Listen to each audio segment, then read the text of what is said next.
All right, Alexander, we have to talk about big tech and the recent news that big tech platforms, and when I mean big tech platforms, I'm talking about everything from Facebook to Google to Twitter and Snapchat, PayPal, a payment service provider, Reddit, LinkedIn.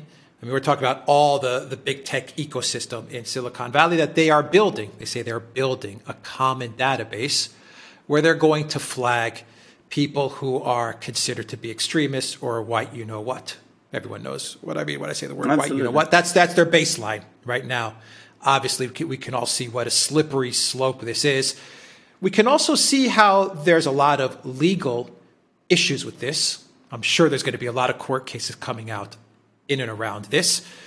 I also think this shows without a shadow of a doubt that you're dealing with a cartel, a very large, powerful cartel. The fact they're going to be sharing information.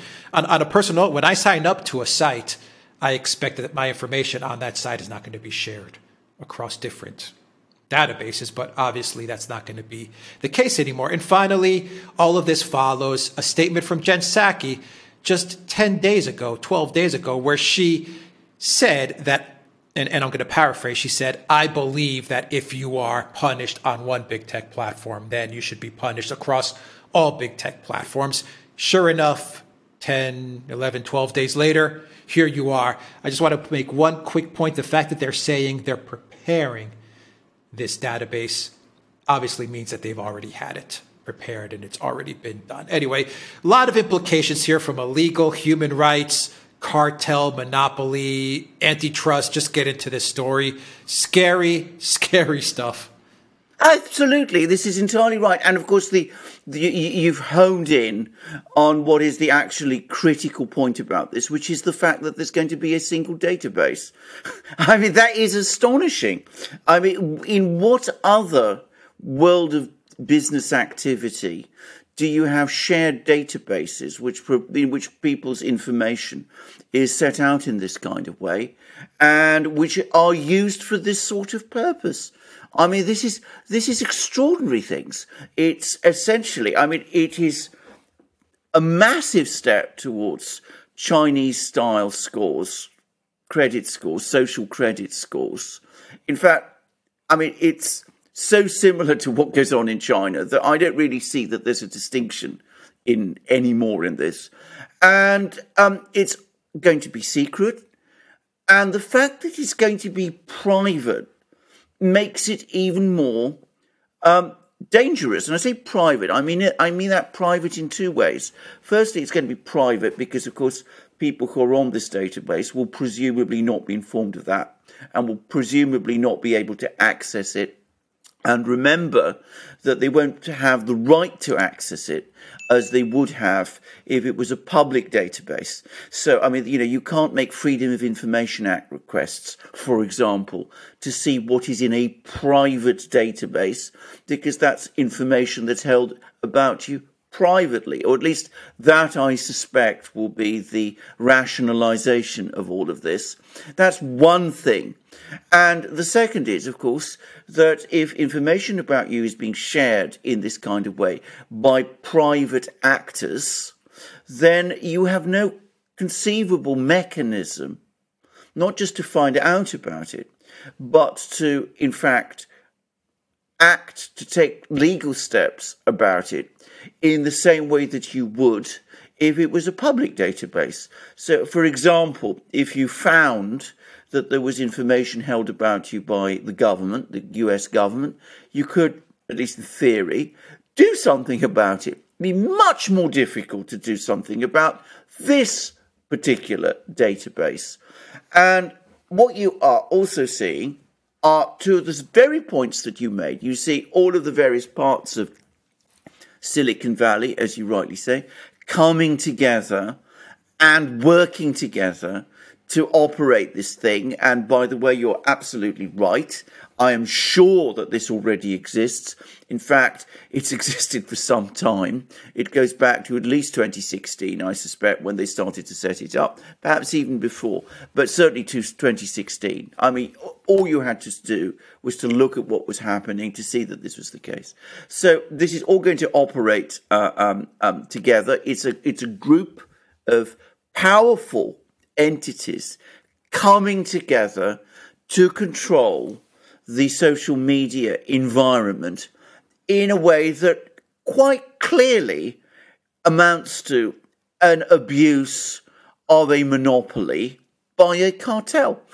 There is no other way to describe this. I mean, this is a clear attack also on freedom of speech, on ability to conduct your business, and it's going to be all kinds of people working together in order to block others.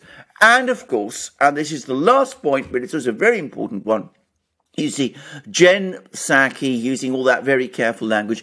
I believe that social media should do X, Y, Z. I believe, which is always the get out clause. But of course, it looks increasingly like a green light or on an instruction, if you prefer. The First Amendment of the Constitution says that Congress shall not pass any law that will restrict the freedom of the press, and the press in the United States is carefully not defined in order to protect free speech rights, but you see that they're trying to get round the First Amendment by using what they call private companies, this cartel of monopolies, to do it for them. So this is extraordinarily dangerous. It is extraordinarily dangerous at multiple levels. My own personal view is that it's illegal. I don't think you should be allowed to get round the First Amendment in that kind of way. I certainly don't think that you should operate a cartel in that kind of way. I think it's a massive breach of people's privacy rights, which do exist in the United States, as they of course also do in Europe, to hold secret private information about people in this manner. And of course it's got all sorts of due process implications which are just off the scale. So I think it's illegal, I think it's wrong, I think it's very dangerous, but the fact is it's happening. Yeah, the other dangerous part about this is that this doesn't only encompass being deplatformed or shut down online on social media applications or social media sites and forums and stuff like that. There's also the factor that you're plugging in a payment service provider like PayPal, and that PayPal came out with an announcement that they're going to be working with the ADL, an NGO, a third party, in order to help to assist them to flag this type of profile of a person and these types of posts. So you're getting into all kinds of very murky waters here where you could possibly have your right to earn an income, your right as a business to make revenue, your right to process transactions. Absolutely. Because of something that a nonprofit flagged as perhaps extremist in some nature, in which case you don't really understand what the definitions are either. I mean, this is completely very murky, very dangerous territory. My two comments and questions to you are, if this goes through, then without a doubt the First Amendment is over in the United States, finished. So I don't know what that means for a United States of America. What does that mean for a United States of America without the First Amendment? And my second question is, where are the Republicans? Where are the libertarians in Congress? Where are these people? Well, let's deal with the first thing. I entirely agree. I mean, this is a massive attack on the First Amendment, and people who try and argue otherwise, I mean, don't believe them. This is the first thing I'm going to say, because as far as I could see, it cannot be interpreted in any other way. The argument that you see now being constantly used and which people fall back on is that you have a right to free speech, but you don't have a right to a platform. Now, let's just unpack that. And I want to deal with that particular point because I've seen liberal and left-wing journalists make it. I mean, if you went to the Soviet Union in 1980, you could have gone around and you could have met all kinds of people. And I know this for a fact because, well, especially my father used to travel there and other people I used to know would travel there. You could actually go and you could meet people privately and they could be very outspoken. They could say whatever they wanted about the government, about the Communist Party, about all the rest. So in that respect, you could say that they had free speech. They did. What, of course, they couldn't do, and what would have been incredibly dangerous for them to do, was to go out and say that in Red Square, and of course, try and publish it in a newspaper, because no newspaper would, of course, publish such a thing, or say that on television, because doing that on television was impossible, because the Communist Party controlled the media, controlled the newspapers, controlled the television, controlled everything. So, you could argue on that kind of argument that these people, these left-wing liberal people are making in the United States, that people in the Soviet Union had free speech. All that they were being denied was a platform. It's one of the most stupid and wrong and insidious arguments I have ever seen. If you deny people a platform, then you are denying them their right to free speech. The two go together. Free speech has to be meaningful in order to exist as a right. You have to be able to exercise a right in order for that right to happen, to have any reality. This is well understood legal principle that I am talking about. So let's just do away with that. The other argument that you get is, well, of course, I mean, if you don't like posting on Facebook or posting on YouTube or whichever place, there's all sorts of other little platforms that you can go to instead. And, you can go there despite the fact that whenever one of those platforms tries to get slightly bigger, well, the big ones come and knock them down. But you can't talk about a monopoly because these other smaller platforms exist. Well, again, this shows a basic failure to understand the nature of monopoly. Monopoly is connected to overwhelming market dominance. If you go back to the case which really started it all, which is the Standard Oil case of the early 20th century, Standard Oil did not control every single oil well across the United States. It was not the only company in the United States in the first decade of the 20th century which sold oil and kerosene and oil products. It controlled around 60% of the US oil market. And by the way, its market share at the time when the antitrust action was brought against it because of its abuse of its monopoly position was actually declining.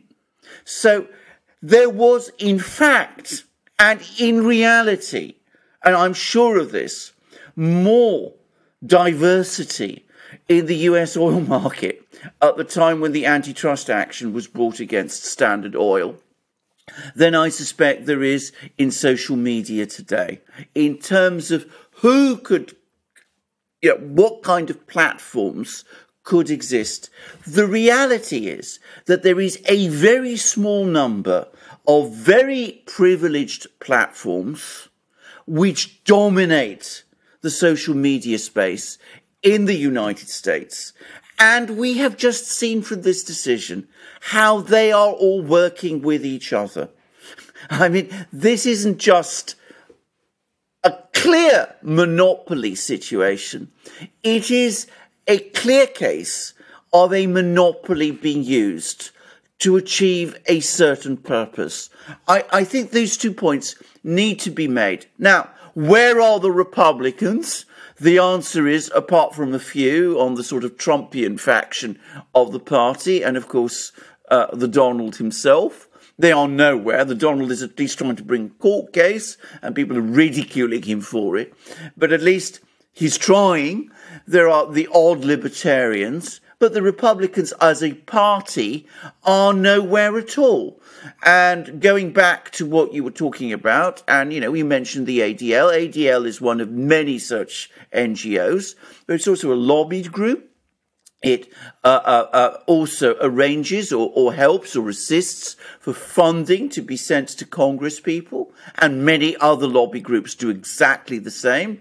And so, again, you see NGOs which are essentially lobbies and which have interests and influence in Washington and in Congress. They're now working with the tech companies in order to act in the way that they are. It's a straightforward attack, in my opinion, on the First Amendment of the Constitution. And when you say what is going to become of the United States if all of this works its way through, well, I tremble for the United States. I shake for it, because at the moment, all the language is that, we're going to have a struggle for democracies against a struggle for autocracies. I remember a passage in George Orwell's book, Animal Farm, in which you look at the pig, which is supposed to represent the animal, and you look at the human, who is supposed to represent the oppressor, and you can't tell the one apart from the other, because in effect they become the same. So it's one of the most alarming and dangerous things that I've heard about, and it goes to the root of the foundation of the American Republic. If you'd gone back to the founders, the founding fathers of the United States, the people who drafted the Constitution, people like that great journalist Tom Paine, for example, who left Britain and came and settled in the United States. If you asked Benjamin Franklin and all those sort of people what they thought of this, they would be horrified. They would shudder.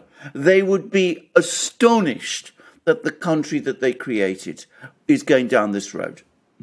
Okay, outside of the United States, how does this work outside the United States? Someone gets flagged on PayPal or on Reddit. It goes to PayPal. PayPal cuts off their transaction ability. Facebook deplatforms. Google doesn't let them do A, B, and C. Twitter all the way down the line, right, in this database. But this person lives in Germany, or this person lives in Malaysia. What does that mean? Right. Let's actually, it's a very good point, actually, because, of course, the important to understand is that the reach of the United States is very long.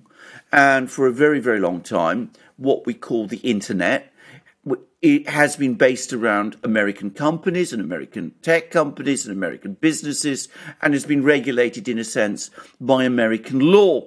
And the result is that, in effect, the World Wide Web was created, which was essentially an extension of the American internet. If you live in Germany, that is going to remain the case, because every attempt in Europe to try and set up any kind of alternative has failed. And if you are in Germany, you're going to be affected in the same way, because if you're trying to use the internet from Germany, if you set up your own platform, if you start saying things which some people don't think you should be saying, people in San Francisco and no doubt in Washington and in other places, you could find yourself essentially restricted, thrown off all the big platforms. And I come back to what I said, it's the freedom of speech has to be capable of being exercised in order to be a meaningful right. So you can be thrown off all of these.